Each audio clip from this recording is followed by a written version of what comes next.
MSW Media.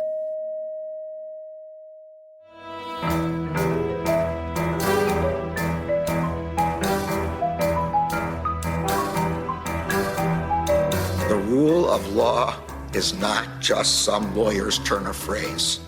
It is the very foundation of our democracy. The essence of the rule of law is that like cases are treated alike.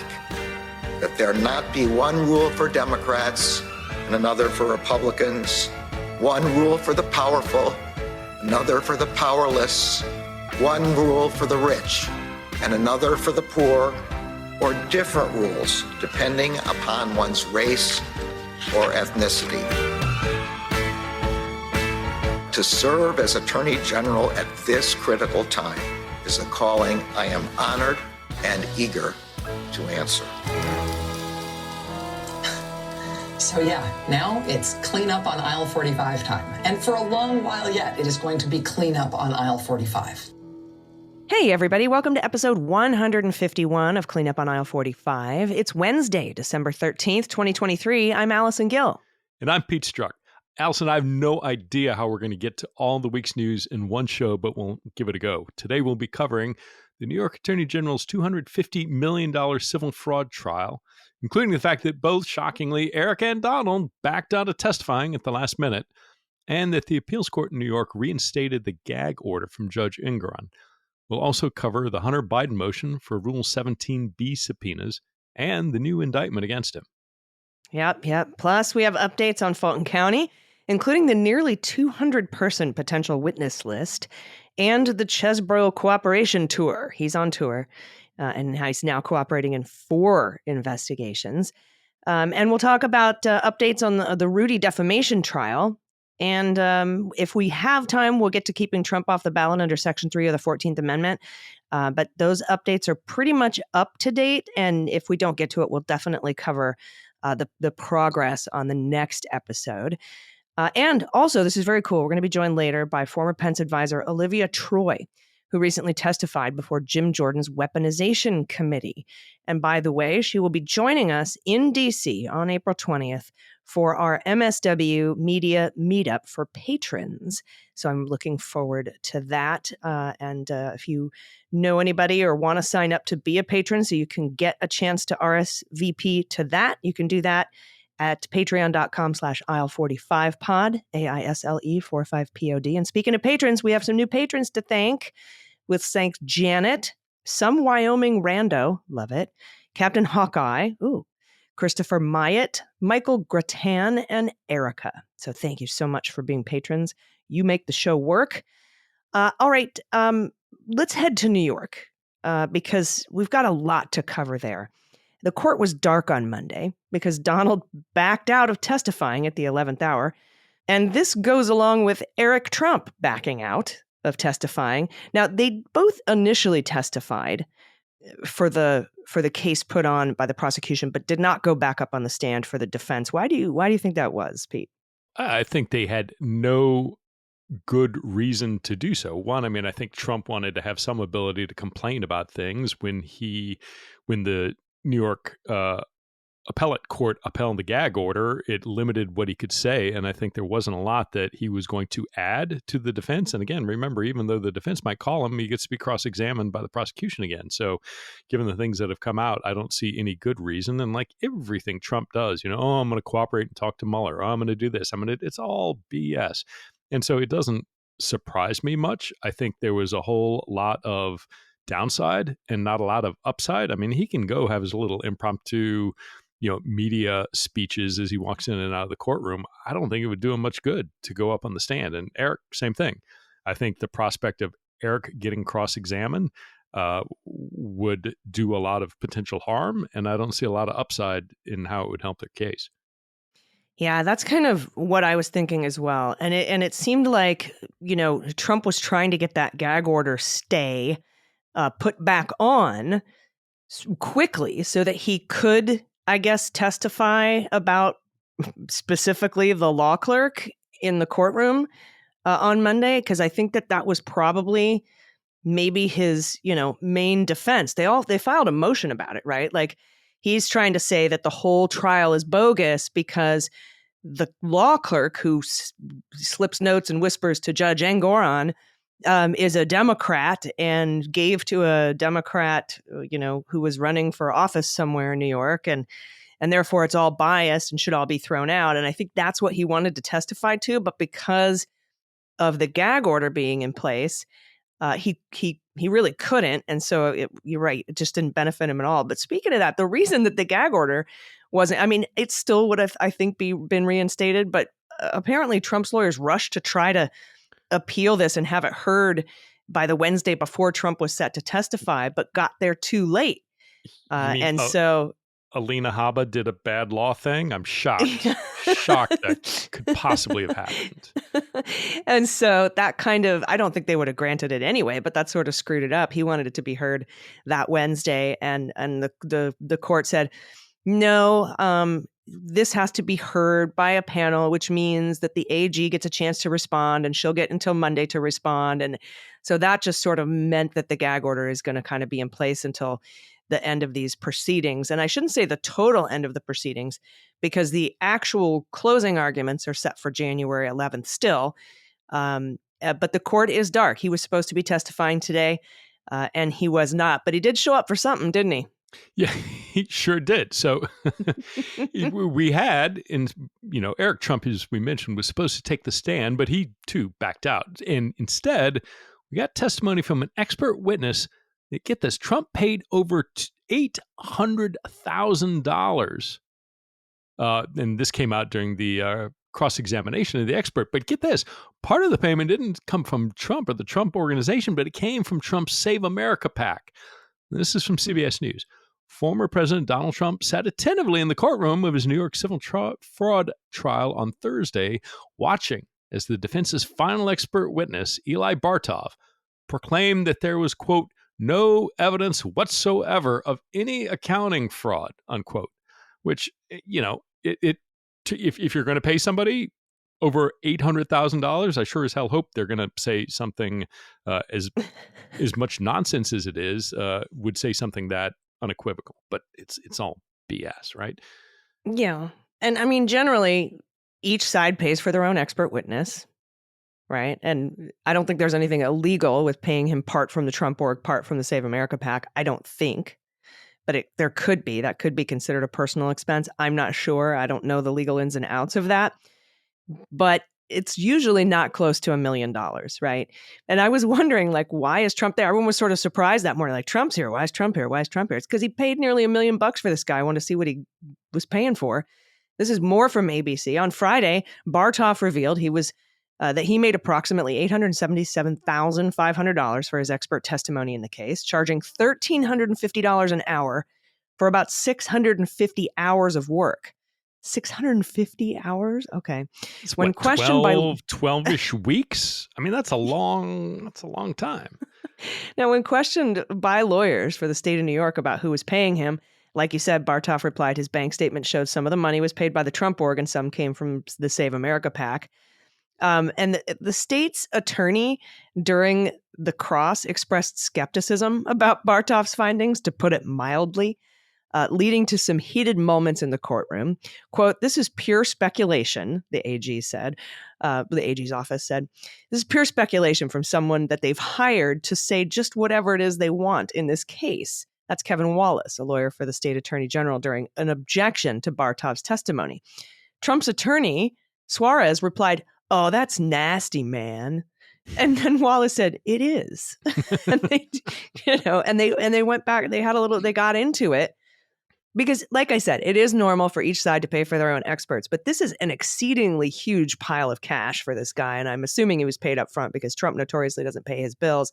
And, it also made me think of that whole Weisselberg Trump org severance package where he got $2 million, but most of it wasn't payable until after he got out of jail, after he testified here, after he testified there, after these depositions, little chunks at a time.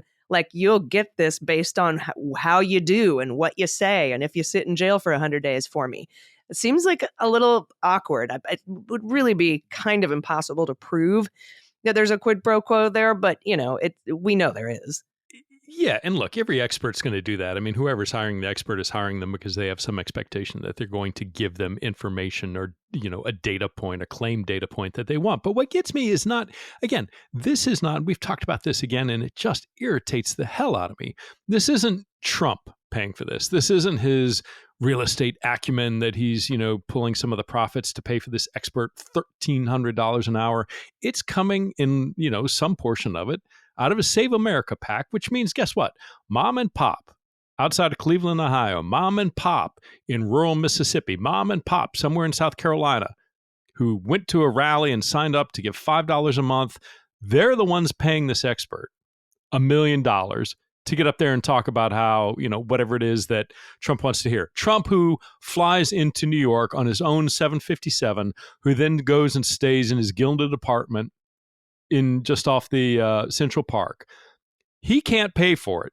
What he's going to use instead are each and every one of these people who probably pay more in federal income taxes than Donald Trump does, but nevertheless relying on their donations to finance his defense in this trial. So he's not even paying for it. He's relying on people who somehow decide that Donald Trump is the greatest thing for America, and their money that they're giving to presumably try and get him back in the White House is getting diverted instead to pay for this criminal defense work or civil defense work.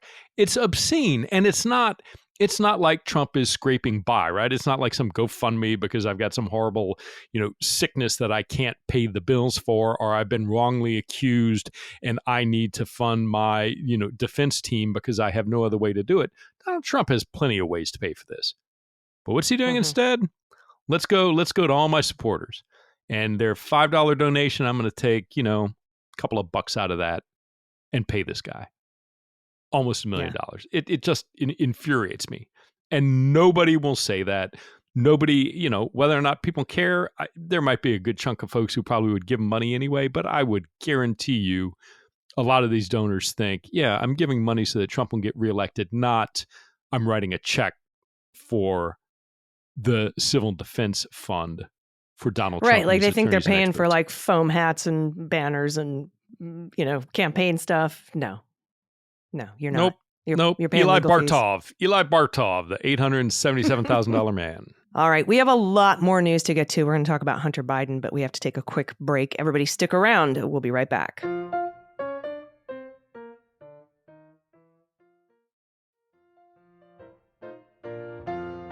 All right, welcome back. We have more patrons to thank. Annie Harmon, Jeff Moss, Just Call Me E, who joined for extra Pete swearing and to ask Allison to follow me so I can respond to posts. Dave H, Tortured Orchard, and Rebecca Patton. Thank all of you so much. Thank you for your support. Thank you for being part of the team. We simply just could not do this without you. And so both of our thanks to all of you for your support of the show. So let's now go up to Delaware, where Special Counsel David Weiss found a 9-count indictment against Hunter Biden after 5 years of investigation for tax evasion and filing false tax returns. It includes 3 felonies and 6 misdemeanors.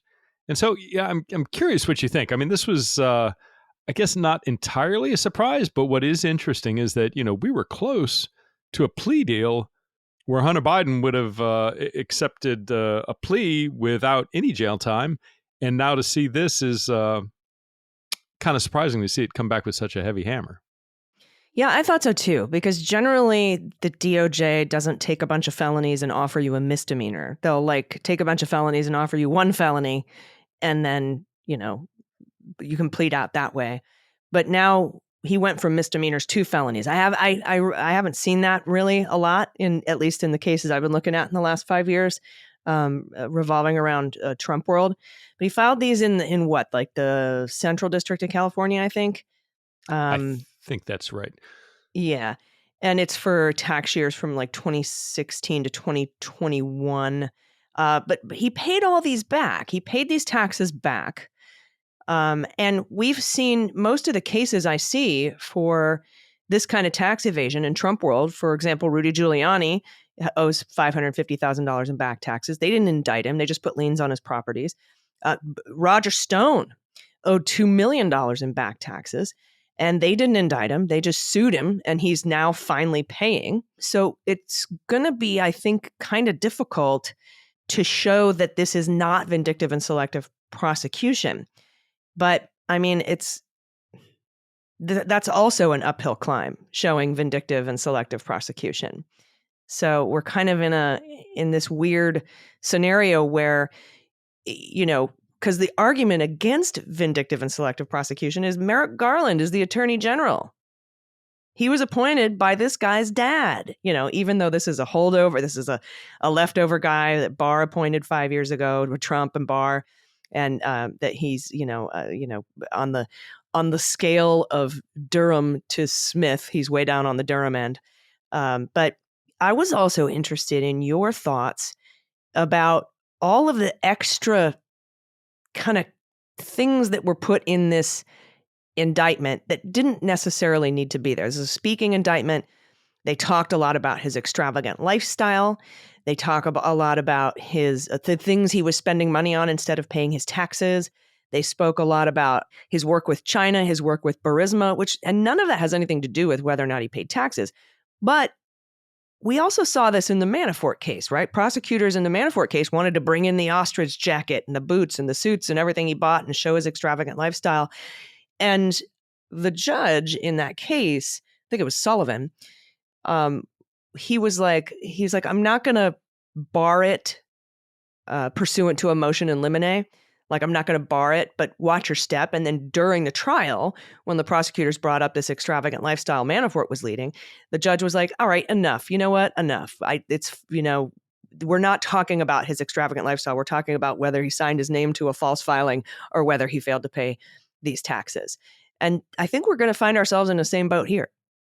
Yeah, there's a lot that I have questions about. And the first observation is there's a lot we don't know, right? We don't know what the discussions have been behind the scenes about trying to work out a plea deal. We don't know what discovery has looked like and what things the government has in its possession and might use at trial, and what things that Abby Lowell and Hunter Biden have. Abby Lowell has a reputation of being a little bit of a pugilist. I think, some people question whether or not he, was Hunter getting good advice about deciding to fight this or not. We'll see. I think, as laid out, I mean, there is certainly alleged evidence of violations of the law. But as you point out, it's like, okay, if you're gonna prosecute this violation of the law, and I tend to be all for prosecuting violations of the law that are pretty clear cut, that's fine, but do it consistently. And, the fact of the matter is, I think you can draw a lot of parallels to people who engaged in more egregious behavior who weren't prosecuted. And were Hunter's last name not Biden? I really would be, it would not surprise me at all if this went completely uncharged. And so the question becomes, can they make that point with sufficient credibility and persuasiveness to sustain a selective prosecution claim? Can they sit there? The minute you start talking about Burisma and everything, and, you start opening yourself up to, you can't detach Rudy from all of this, because Rudy was in the middle of running around Ukraine trying to get information on Burisma, and how Hunter Biden and Abby Lowell can leverage what Rudy did, I think, is going to be very interesting. There's a significant amount of, indication that Hunter didn't necessarily have control over his electronic devices, particularly when he was going through, some of the lowest points of his addiction, people taking his electronic devices, hacking into his accounts. And so there's some question in my mind, if the government tries to assert that certain transactions were done by Hunter, I think you can make a pretty strong argument that, a bunch of people had access to Hunter Biden's Venmo account and email and iCloud accounts, and not just him, and trying to prove that it was him, that, he was sober when he engaged in certain things. It's going to present a challenge, and I'm curious to see how the government responds to that. And you're right. I think there was a certain element reading it. It's like, come on, this is like reading some of the gratuitous detail that Durham threw in with Sussman and Danchenko. It's like, why are you doing this? This stuff doesn't relate to Hunter Biden. This is all part of the Joe Biden Ukraine narrative, and that's why it's in there, not talking about the tax crime allegedly that Hunter Biden engaged in. Then Hunter Biden wants that information, right? Because last week, Hunter Biden's lawyer, as we said, Abby Lowell, he filed a motion for subpoenas under Rule 17b. He says, I want to subpoena Rosen, who is the former acting attorney general, Donahue, former deputy acting attorney general, and Barr and Trump. And those are, I want to get information from them. Now, David Weiss responded to this motion for subpoenas as though he were responding to a motion to dismiss for selective and vindictive prosecution, because he went on for dozens of pages, 30 plus pages, arguing against a vindictive and selective prosecution. He only spent a couple paragraphs on the 17B subpoena part of the motion, which is the whole motion. And what's interesting about that is that motions for pretrial motions to dismiss aren't due until today, Monday, as we record this. And so now Abby Lowell goes into filing a motion for selective and vindictive prosecution, knowing David Weiss's entire defense against it. He's like really well prepared now to file a very well-crafted motion to dismiss based on selective or vindictive prosecution. And something else that happened just now, as you and I are recording, we have some breaking news. There is they did file a motion to dismiss. We don't have the one for vindictive and selective prosecution yet. I'm assuming there's going to be a handful of these motions to dismiss. But they did file one saying that Biden is filing a motion to dismiss the indictment because special counsel Weiss was unlawfully appointed, and this prosecution violates the appropriations clause. And I have to say, I don't think this is going anywhere. These similar motions were filed in the Mueller investigation. Weiss is arguing that because David Weiss is paid out of a permanent fund at the U.S. Treasury, he can't be special counsel because he was in the government at the time he was appointed, and it's supposed to be from outside the government. But a different rule makes that okay under the regs. And this seems like something that perhaps, a place marker for appeal, or just something that we expected to see. But I imagine that this will be outright denied, because I have to say, I do believe David Weiss has authority to be appointed special counsel and act as special counsel. And he wasn't appointed special counsel until Attorney General Garland appointed him special counsel. Anyway, so it's going to be a tough, I think that's this particular motion I think will be denied.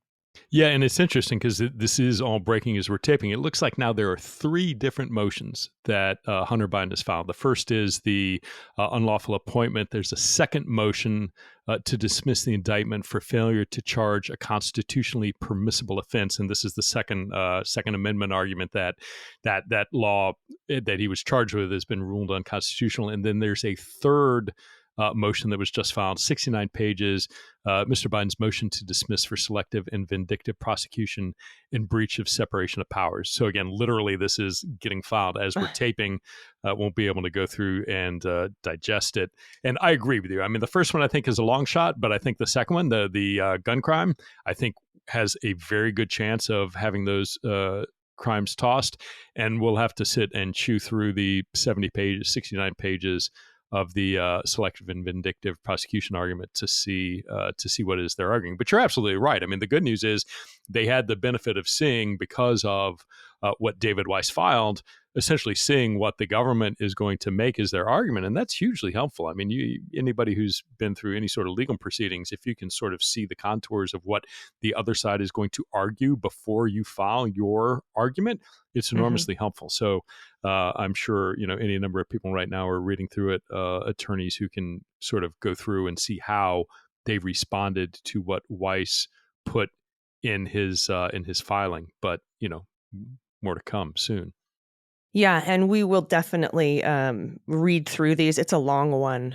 It's definitely the vindictive selective prosecution ones. We're going to read through this. We're going to parse it out, and we're going to discuss them in depth on next week's Cleanup on L45, because they're, like you said, Pete, just now dropping in the docket. I don't know that we necessarily will need to cover the one that David Weiss is not authorized to be a special counsel. But I'll read through it. And if there's something that pops up that's a novel argument that wasn't made already in the Mueller investigation and already in the Jack Smith investigation and pretty much every special counsel investigation that's happened since the regs changed in 99, I'll let you know if there's something novel in there. But I doubt there is. This is like one of those boilerplate things that you file when you're being indicted by a special prosecutor. since '99. All right. What do we have anything else on the? Yeah, everything is breaking. I mean, this is the result of after everybody sort of kicking all of these cans down the road, we're coming to a point where you can't kick them down the road anymore, and you're seeing everything at once. And in fact, same as we're taping right now on Monday. Guess what? The Ruby Freeman and Shea Moss defamation suit is underway in Washington, D.C. with Judge Beryl Howell presiding. Jury's been impaneled. They went through voir dire this morning. They selected the jury, and the trial has begun. Rudy even showed up. Now, granted, he was 20, 30 minutes late because Rudy, you would think after missing a pretrial event last week that he was supposed to show up for, and his attorney fell on his sword in front of Judge Howell saying, no, it's my fault that he wasn't here. After that sort of warning, you would think you'd get your ass to jail or to the court on time. But no, not Rudy. He claimed that, the security lines were so long. Also a thing that you would hope your attorney might caution you, talking to any single person who has ever been to the Prettyman Courthouse to understand that 8:30, 9:30 time frame, the lines go out the door and it takes some time. So dumbass show up at 8:30, but not Rudy. Rudy, waltzes in, and what I saw, reporting that a visibly irritated Judge Howell noted that Rudy was late. Now, interestingly enough, we're in opening statements right now, and his attorney, Giuliani's attorney, just told a DC jury that the Georgia election workers he defamed are asking for, quote, the civil equivalent of the death penalty, unquote. And that if the judge imposes damages high enough, quote, or if the jury imposes damages high enough, quote, it would be the end of Mr. Giuliani. I can't go. Yeah, so sad, too bad. Great. So he will be, again, in prison, not a lot of use for all that money. But I cannot imagine how I wouldn't make that argument to the jury. Isn't that something you should have thought about before you engaged in this defamatory behavior? Or before you refused to hand over discovery? If you were really worried about being the end of Mr. Giuliani, that Mr. Giuliani might want to consider adhering to the rules of discovery that every other American citizen has to abide by? Isn't that something that when you're sitting there defaming these poor poll workers, that maybe, and ruining their lives and having them, threatened and terrified and afraid to go out in public, maybe you would consider the ramifications of your actions before you engage in them. But no, I don't need to show up at court. No. I don't need to show up at court on time. Oh my gosh, I did this. If you give them what they're asking for, it will be the end of him. Because there are no consequences for Rudy Giuliani. None. The thing, and this is what I would argue. I'd be like, look, it would have cost you maybe $350,000 to comport with discovery. And Trump paid that bill, but you didn't hand anything over. And so now you're basically saying that whatever I have is worth holding on to, whatever the price. So we're going to give you whatever that price is, sir. I mean, the thing is, and what? So this privileged white man who has already been found, and they listen, Howell, he's already been found the default judgment of defaming them. That's settled. This is all about damages. Yeah. So this entitled white man who can't even show up on time for this trial, having ruined the lives of these black women, to sit there and try and tell the jury, oh my goodness, if you give them what they want, it's going to be the end of him. Well, how does that just not, he already is clearly an entitled white man unaccustomed to ever facing consequences of any sort. How does this not, I don't understand how that argument, it strikes me as horrible, politically absolutely tone deaf, and likely to backfire. Yeah. It will. He deserves the civil, given what he has been found guilty of, he deserves the civil equivalent of the death penalty. Yeah, and he lied about what his assets are. Nobody can even know.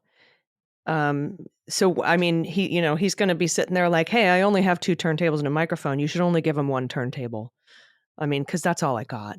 No, you're hiding your assets, and the jury is allowed to infer that you're hiding your assets.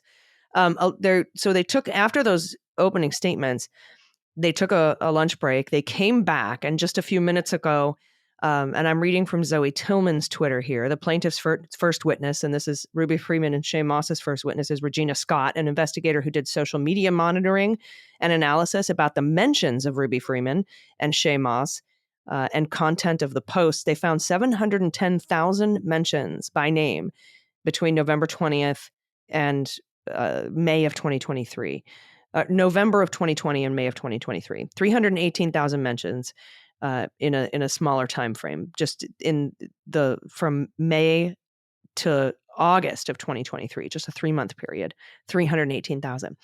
And then the jury heard that Scott, this is Regina Scott, found more than 320,000 mentions of Freeman and Moss by name between August 18th of this year and November 22nd of this year, another 320,000 mentions. And then they hear evidence of Giuliani continuing to bring them up in public commentary between just this past summer and now. So this is kind of where they're starting with the plaintiffs. And Giuliani's lawyer on cross probes the reliability of that data, which is his job, about the mentions of Ruby Freeman and Shay Moss, and asks about the credibility of the team that did the work, and asked if the person who did the analysis, Regina Scott, if the spreadsheet collecting all the posts shows how the poster learned about the info they were discussing.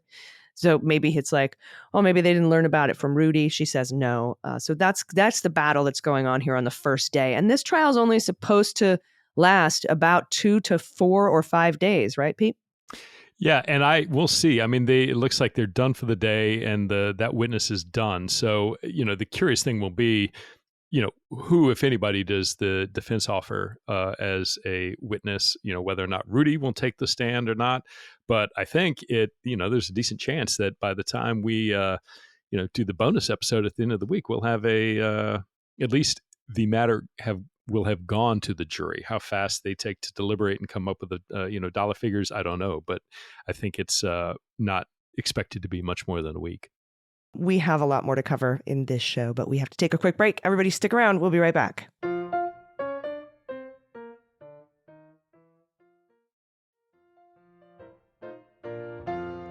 Hey, everybody. Welcome back. We have more patrons to thank, including insert turkey pun here, Jason Adams, Karen Murphy, Liz Smeckle, rhymes with freckle, Renee Miller, and Crow Woman. Thank you from the bottom of our hearts. I have to tell you, supporting independent media is supporting democracy. So thank you very much for your contributions. We really appreciate it. You make the show happen. We couldn't do it without you. All right, everybody, let's head to Fulton County. And first up, the Cheese. Pete, the Cheese is on tour. The Cheese has returned to Wisconsin. He's on a roll. Those are the headlines. And he's now cooperating with 4 state investigations into fraudulent electors, including Michigan, Wisconsin, Nevada. And now new reporting from CNN, an exclusive, shows that he traveled to Arizona this past Monday to speak with prosecutors there. So all eyes on Arizona. Pete, I was surprised Nevada went before Arizona indicting their fraudulent electors. I thought Arizona would go first, but Nevada has been investigating for a much longer time than Arizona because the attorney general didn't get there in Arizona till this past January, and they put together the investigation for the prosecution team in May. So it's a newer investigation, but he's there. And we know electors have already been indicted in Georgia, obviously Fulton County, Michigan, and now Nevada. And I expect Arizona, maybe Wisconsin to follow. I don't know in which order, but he is out there, and his lawyer has said, look, he's agreed to cooperate in these investigations to avoid going to jail, just like he did in Fulton County. But the one place that's missing so far, Pete, is D.C. We know he asked for permission to travel there, but that's the one place we haven't gotten any news that he's helping out or cooperating. Doesn't mean he's not, but they're very quiet up there in D.C. Yeah, they are. And look, I mean, the reason we know about this is because I think it's coming from Chesebro's attorneys. I mean, a couple of things. One, this is the first time we heard about Wisconsin, that Wisconsin is investigating. So that's a big deal. Nevada has been out there. Certainly Arizona's been out there. Michigan has charged a number of people, but now guess what? Wisconsin's looking at it too. So this is getting bigger. And in my opinion, I cannot envision a scenario where Chesebro is going out and cooperating in all these places and has not had, I mean, I'm sure, or I'm not sure, but I believe he's likely been in front of the grand jury with Jack Smith. But to to have all of these cooperation deals or arrangements in place and not to be cooperating with the feds would really, really surprise me. So I know. I'm just whatever surprised his lawyer hasn't come out and said we're cooperating with the feds too. Like and I mean, what is there something in the Department of Justice because they're allowed to talk about their cooperation if they want, but I have seen some DOJ subpoenas that say please don't.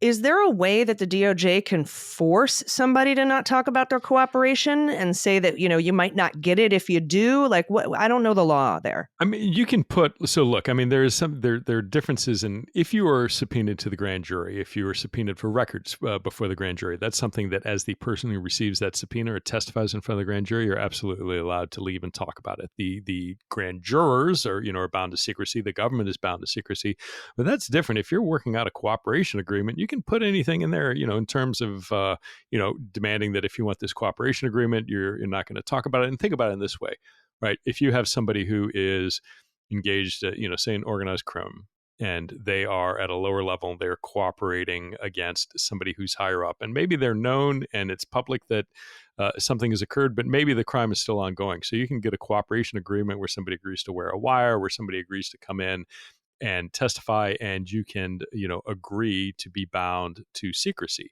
The government, that's part of the reason it's an agreement, right? It's not a compulsory sort of thing like the grand jury. It would be an agreement. So it is possible that the government would say, hey, look, yes, we want you to cooperate here. Come in for Queen for a day. We're going to give you immunity, and here what you might provide testimony wise, cooperation wise. They may well have heard in front of the grand jury what it is that he has to say.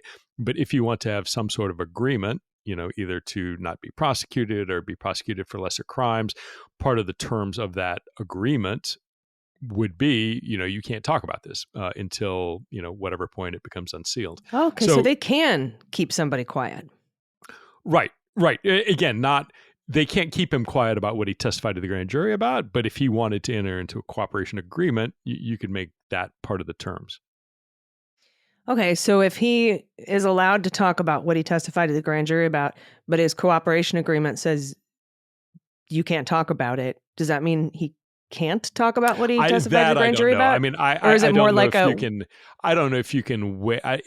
I don't think the government would seek to, or could have him waive his ability to talk about what he did or produced to the grand jury. Maybe just ask real nicely. I think, sit there and be, hey, as part of this cooperation agreement, we're going to agree to do 1, 2, 3, 4 and not do 5, 6, 7, 8. In exchange, you're going to provide testimony about this in these different trials. You're not going to talk about it and, the nature of it. So that you could do. So, and look, if he decides, and if this is the case, that there is some sort of cooperation agreement and the government asked him to keep it quiet, the spirit of it, they don't need to specify, and you can't talk about what you said to the grand jury, right? I mean, the spirit of it is you're cooperating. Please don't talk about it.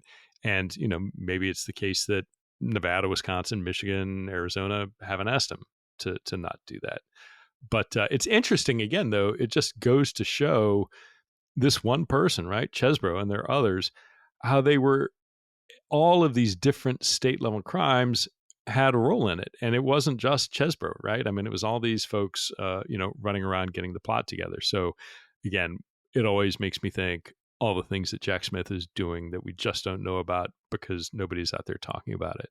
Right. And has Jack Smith talked to these state prosecutors and attorneys general and said, hey, I got the Rudys and the Sidneys and the Chesebros of the world. You guys get the fraudulent electors, or, I mean, that doesn't seem like there would be that level of coordination. I know there wasn't in Georgia because Fonnie Willis said there wasn't because she went all the way up, right? Who knows? We have really no idea. Yeah, and that's interesting. Talking about Georgia, it's interesting because the potential witness list for the Georgia trial has been shared with reporters at the Atlanta Journal-Constitution, and there are upwards of 200 people on it. This is from Tamar Hallerman. Among the names prosecutors have included on their almost 200-person witness list, former Vice President Mike Pence, ex-Attorney General Bill Barr, one-time Justice Department officials Jeffrey Rosen and Richard Donahue, U.S. Representative Scott Perry of Pennsylvania, and Steve Bannon, the conservative provocateur and former aide to former President Donald Trump.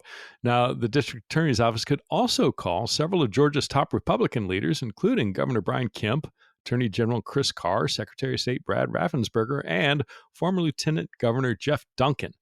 Cassidy Hutchinson is also on the list. Now, when it comes to the former Justice Department officials Barr, Donahue, and Rosen, now they also testified before the January 6th Congressional Committee, just like Cassidy Hutchinson did.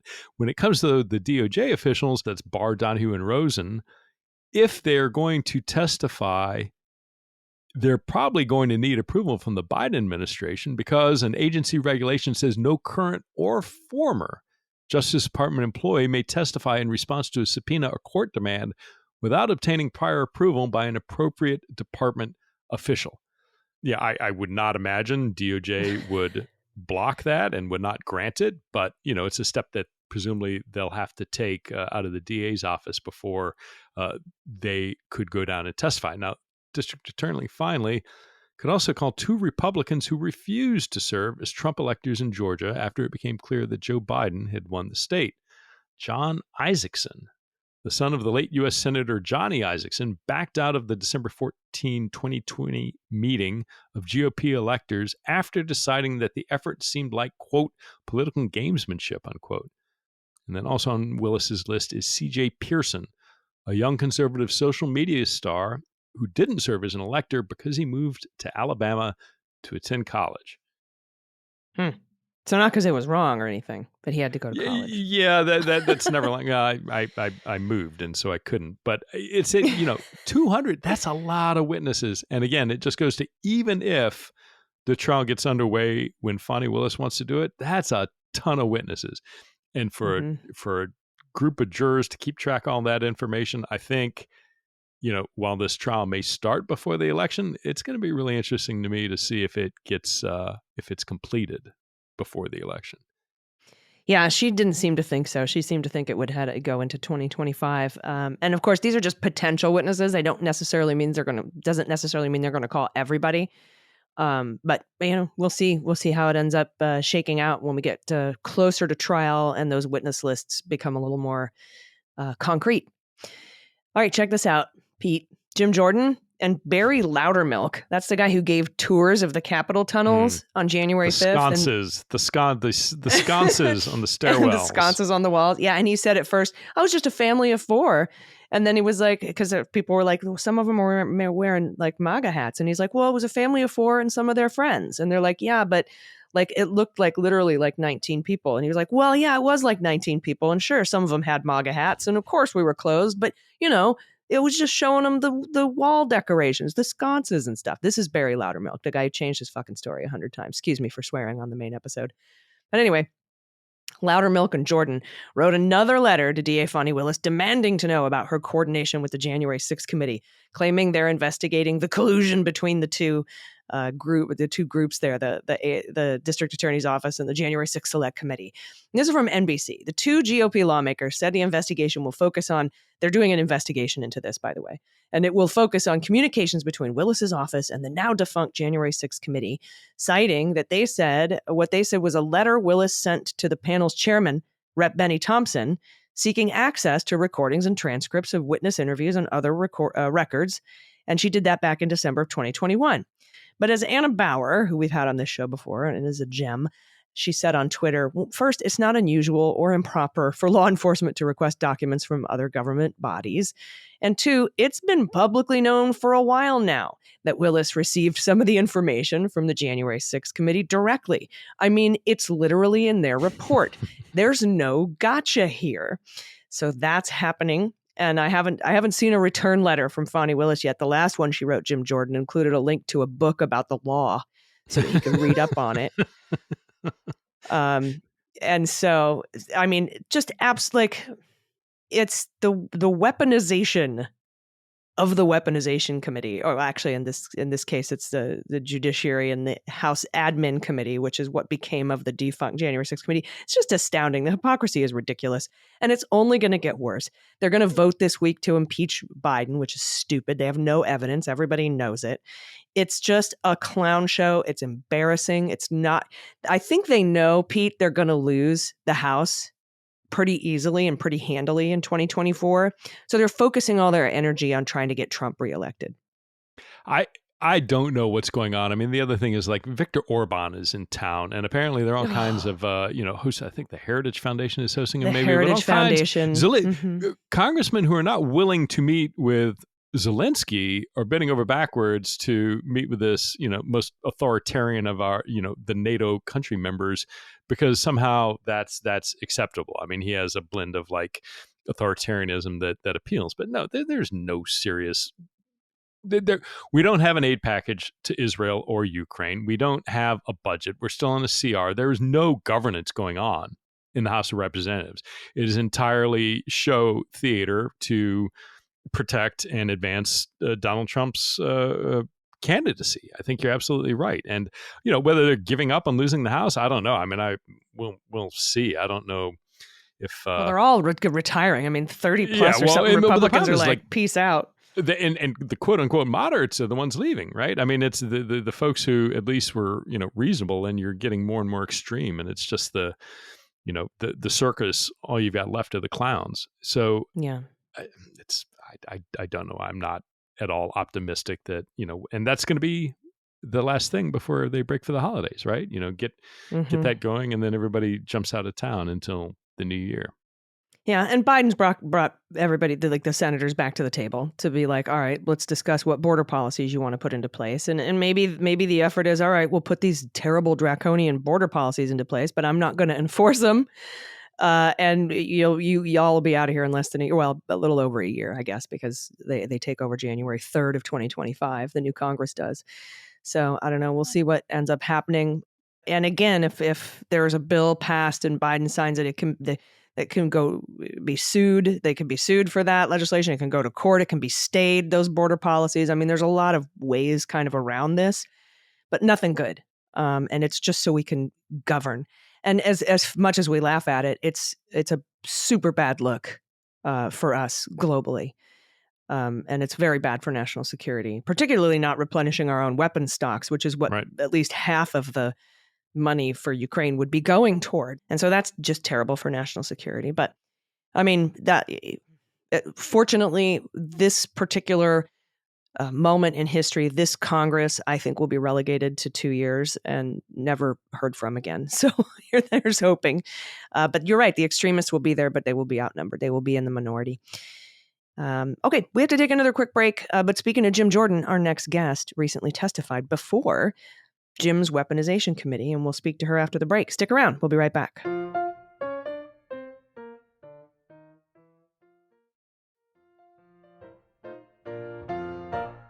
All right, welcome back. Just a few more patrons to thank. We've got Lab Rat Mountain Biker, been here since the kitchen table days. Oh. Sarah Wilcher, Star Moon, Diane Doty, Navy Davy, and should have called it Amateur Say. Thank all of you so much for your support. You truly make this possible and make it possible for us to bring people in, like today as we head to the Hill. And joining us is former Vice President Pence's Homeland Security and Counterterrorism Advisor, Olivia Troy. Olivia, welcome to the podcast. Great to have you here. Hi, thanks for having me. Yeah, I've been waiting. I watched you and on the Hill in testimony and was absolutely looking forward to talking to you about the experience of, we frequently talk about the Weaponization Committee and the House Judiciary Committee, but never have we had somebody who actually appeared before them. And I'm so curious to get your thoughts about that whole process. So start at the beginning. How did you actually were you invited? Were you subpoenaed? How did you find yourself there? Yeah, so I was asked to testify before the committee by Representative Stacey Plaskett. She is the ranking Democrat on the committee. She actually, they called like 2 days before the hearing was taking place. And then I got the letter. So it was a quick decision to do it like you all. I tracked that committee very closely. So as you can imagine, I had not pictured myself sitting in front of it, and there I was. But I felt that it was important to just, testify truthfully in an effort to, if we're really going to get down to the actual weaponization of the federal government, I figured I would provide some details and facts about my experience seeing it actually weaponized. But I don't think that that's what Jim Jordan had envisioned for the hearing. No, he only wants to talk about how it's weaponized against them. But yeah, talk a little bit about that, your testimony and the personal experience you have with the weaponization of the federal government. Yeah, so they, it was Jim Jordan's focus, obviously, is he's saying that conservatives are being censored on social media. That is the whole angle of this. They've got these conspiracies about what happened in the election, and it's a whole thing. So they bring in these witnesses to testify. And in my opening statement, I really said, yeah, this is a matter that should be taken very seriously. The weaponization of the federal government is a very serious issue. And if we're going to have a substantive conversation on this, then we should be talking about Donald Trump, who is currently, again, likely to be the Republican nominee and candidate for the presidency, who I saw use the government against the people when he was actually in the Oval Office. And, and so I thought it was important to get perspective on that. If we're going to be talking about that issue, then we should be talking about it truthfully on what's really at stake here and what really happened along the way. Do you ever feel, it seems like all of a sudden there have been a whole bunch of folks in the print media and broadcast media suddenly getting concerned about what Trump might do if reelected. And it feels like, you don't need to speculate, because there are all these people he did plenty of horrible, bad things during his first administration, and this sudden epiphany moment where people are saying, oh, hey, it might be really bad. It's like, well, why don't you go talk to the people who were there, because it was bad. And this it's not a hypothetical thing. It seems weird. Do you ever get a sense of not deja vu, but almost how is it that people are just now discovering that this might be bad? Yeah, I feel like I have been like Chicken Little yelling up into the sky for 3 years, except for the sky really did fell in the Trump administration, right? I mean, it sort of is that feeling where I don't know how many of us have provided concrete examples, and Allison, you asked, talk about examples. Well, during the hearing, I actually pointed to things. I said, you want to talk about weaponization of the federal government? Let's think about the fact when Trump withheld disaster relief based on the fact that states didn't vote for him, right? When he withheld disaster relief for the California wildfires because they were a blue state. By the way, the only way that he was convinced to release those fire emergency management grants was when he was told that Orange County voted majorly in his favor. That is how he made the decision. You're not supposed, no politics should play in that when it comes to aiding for the American people in the aftermath of a disaster. And I talked about that. And the other thing I pointed out was, hey, those people in Florida, if you're impacted by a hurricane in the future and Trump should end up in the Oval Office again and he's pissed off at Ron DeSantis, it doesn't matter. He will take it out on you all. You all will feel the impacts of his revenge because he'll be so mad at the top that he'll withhold aid from you. I mean, that's weaponization. We can talk about the Department of Justice. We can talk about disaster relief. We can talk about targeted campaigns against media, right? Where he was upset and for example, he revoked the pass from Jim Acosta just for asking him hard questions in a press hearing. All of that is multiple layers of what Donald Trump is capable of and has already done, right? That is the thing. I don't know how else to show concrete examples when all of these people that you've lived it, Pete, we've seen this kind of play out. So I sit here and I feel like I am repeating myself at times. But look, if it takes now, finally, because we're going into the election and we're entering 2024 and people are like, oh, this could really happen. He could actually do this. I'm like, well, he did. And it'll be 10,000 times worse. If he comes back, it's going to be worse. He's not going to just talk about the shooting the protesters, right? He's going to shoot them. He's going to have the military take them out. That's what will happen. He's already called for that. And, everything is just always about him personally. You talk about that particular example. I remember when I interviewed Miles Taylor for his book, Blowback, and he talked about what Trump wanted to do to the VA. He was very angry that veterans got all this money. He wanted to gut that and put the money elsewhere, toward a wall or whatever, or not give it to Ukraine. And finally the thing that convinced him was everyone was like, if you mess with veterans, you won't get a second term. You will not be reelected. And that's when only then did he decide to not touch the Department of Veterans Affairs. But it was his plan to do so in the second term. And that's why this second term is, he won't leave. So, it's he weaponized the IRS against Andy McCabe. And I know that the Inspector General found that he didn't, but he obviously did. The odds of McCabe and Comey getting that kind of an audit they're insurmountable odds. But there's just all sorts of weaponization going on. How did they respond to your testimony? I'm frankly surprised Jim Jordan let it happen, or was it sneaky and fast-tracked? Like, how did they respond to your testimony? Yeah, Jim Jordan was interesting. He sort of glossed over it. But then you had the others. Congressman Issa said this hearing isn't about Trump. I actually kind of wanted to be like, well, but it is, because actually you came to the White House and you were in a meeting with Mike Pence where you were requesting that relief be released. So I'm just giving you examples of things that you personally actually lived and witnessed. So that was the ironic part for me, right? Is that some of these people, these Republicans, felt the impacts. They made the phone calls. They were, outraged at times with decisions that Trump was making that were hurting their own constituents. And yet there was like amnesia in the room where they didn't actually want to have that discussion, because obviously that doesn't fulfill what they're trying to do, which is use the sound bites, use it to fundraise, and use it to say that, yes, the government is, that deep state is after you. It's being used against the American people. Well, none of my narratives fit that, because I was there as a national security person. And also, I was a lifelong Republican. And I'll be honest, though, Jim Jordan did acknowledge that. He did at some point in the hearing said, what's the irony here when we've got a Republican testifying as a Democrat witness as a Republican, which was kind of interesting. He didn't defy it. He didn't diffuse it or dispute the fact that I was.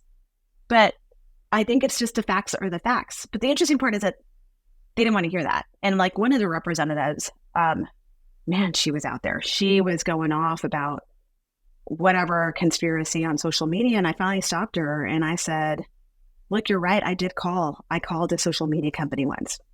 And I called them because there were pictures of a missionary that was brutally killed in Africa.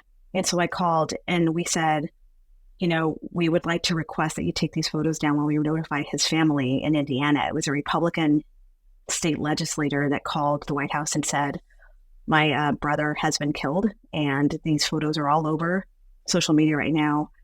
I don't want his kids to see them. And, all we did was put the request in, though. Ultimately, it was up to them. Right. That's the thing. Like it wasn't even a guarantee, just like it was with terrorism. It was Republicans asking under a Republican administration. Ironic, right? It was a Trump White House calling. It was me calling from the office. So, but she did not want to hear me talk about that. So, it was just sort of tunnel vision. And I just tried to stay the course. But I have to tell you that the aftermath was ugly. And I think that is what is so striking and I think dangerous about this type of committee and hearing, is that the propaganda that they're pushing out works.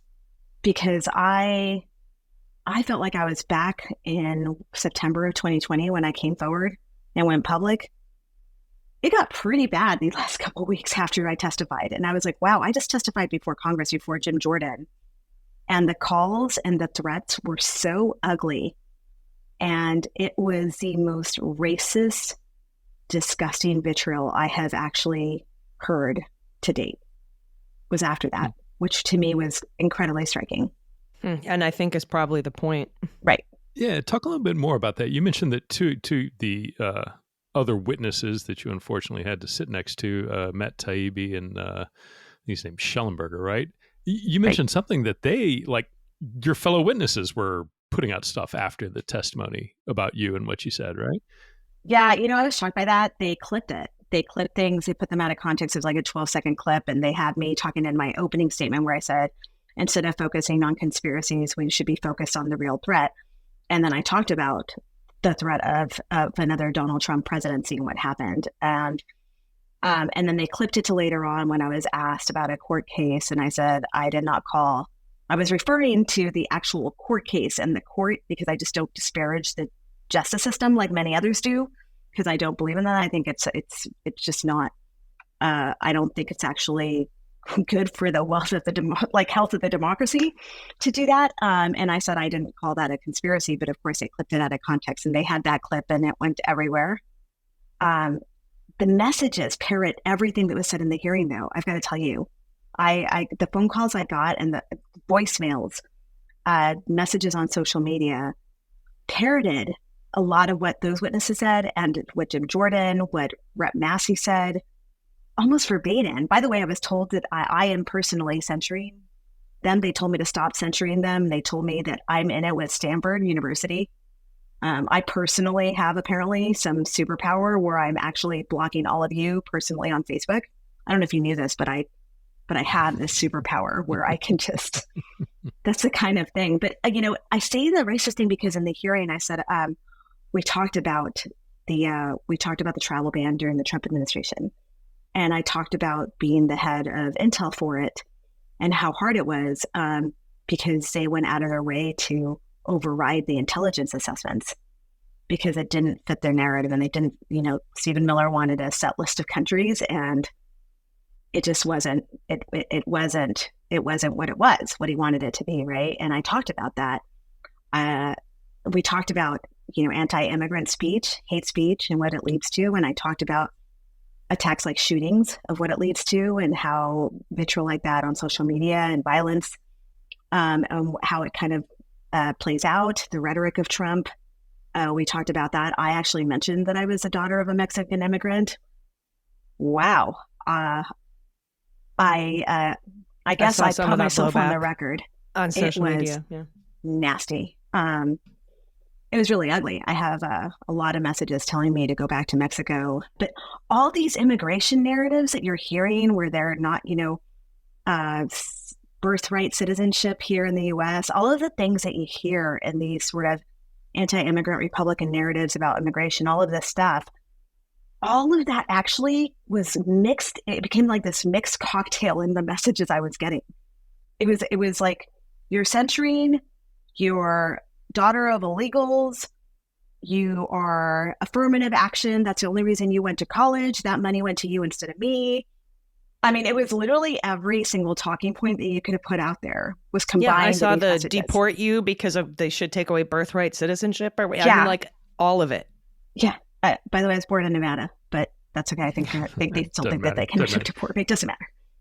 It was funny. I heard somebody was commenting. They said it's not that for the average Trump voter, it is not so much that they like Trump. It is that Trump hates the same people they hate, and that it somehow gets, it like creates a permission to say these things, to feel these things, to express them, and just this hateful stuff. And so, I don't know if I entirely believe it, because I do think there's some people out there who like him just for all the hatred that he espouses. But it is so sad to hear that. Just the immediate response and how fast and how significant it is just immediately after appearing. Because, I mean, again, it was, it was on C-SPAN, and yes, it was on the news, but it wasn't like, when, somebody like the initial, some huge build up to a panel that everybody's tuning in for. I mean, it isn't, the vote to expel Santos, for example, that's, covered live. It was not that, but still to have such a huge response. And that was happening the same day, by the way. Did you see Santos leaving them? No, I just saw people. I saw Lee Stefanik running in, very stressed out, in and out. That's what I saw. Yes. Oh, and I wanted to ask you before we let you go, because we only have a limited amount of time on here. But I wanted to ask you about George Santos, because this is our congressional block.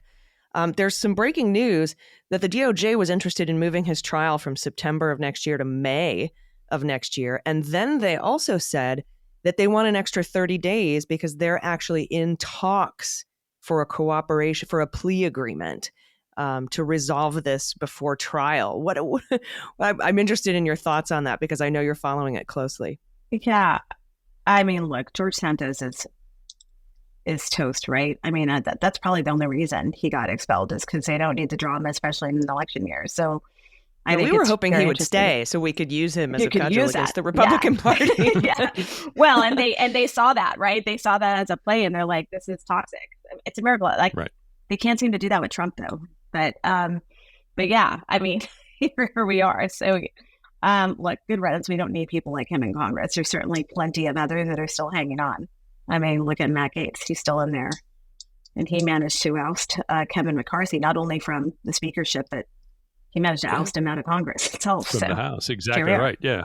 Yeah. And I can't wait to see when he leaves. And then who's the other, his little henchman who had the gavel, the pro tem speaker, who's also leaving, right? So it's that majority is getting smaller and smaller. Yeah, the speaker pro tem. McHenry, was that his name? McHenry. Yeah, with this little angry gavel. And then Bill Johnson also is out. They're going to have a 1-vote margin. And our final thing we were going to talk to you about today is that the ethics committee is now calling witnesses, or at least a witness, in the Matt Gaetz ethics investigation, the same investigation that did not result in any criminal charges out of the DOJ. But it looks like the ethics thing is going forward. And it'll be interesting to see when the ethics committee reports on this. They use that as due process to oust Santos, but I guarantee you they will not expel their single remaining vote that keeps them in the majority, even if they went through the same due process and found terrible crimes. Well, that would be doing the right thing and the right thing for the country. And we have seen that retaining power over anything else is what matters to a lot of these people, unfortunately. So I don't actually see much action taking place against Matt Gaetz, even though I do think that there is a lot there underneath the surface that I think we've only scratched the surface on that one. But he is an awful human being. Yeah, they may not even release the report, to be honest, just to so that they don't have to vote on it or be forced into boxing to vote on it. All right, thank you so much. We really appreciate you hanging out, coming here, telling us about your experience, testifying before the Jim Jordan Weaponization Committee. Everybody, I'm going to be talking with Olivia on the Daily Beans next week, and we're going to air that during the Christmas holiday week. And I'm really looking forward to speaking to you a little bit more about this and going a little more in depth. But thank you so much. And thank you to all of our listeners. Thanks to our patrons.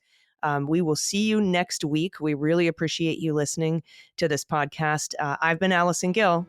And I'm Pete Strzok. We'll see you next week. Cleanup on Aisle 45 is written, researched, and produced by Allison Gill, with editing by Molly Hockey. Our art and logo design are by Joelle Reeder and Moxie Design Studios, and our music is composed and performed by Adam Orr. Cleanup on Aisle 45 is a proud member of the MSW Media Network, a collection of creator-owned podcasts dedicated to news, politics, and justice. For more information, visit mswmedia.com.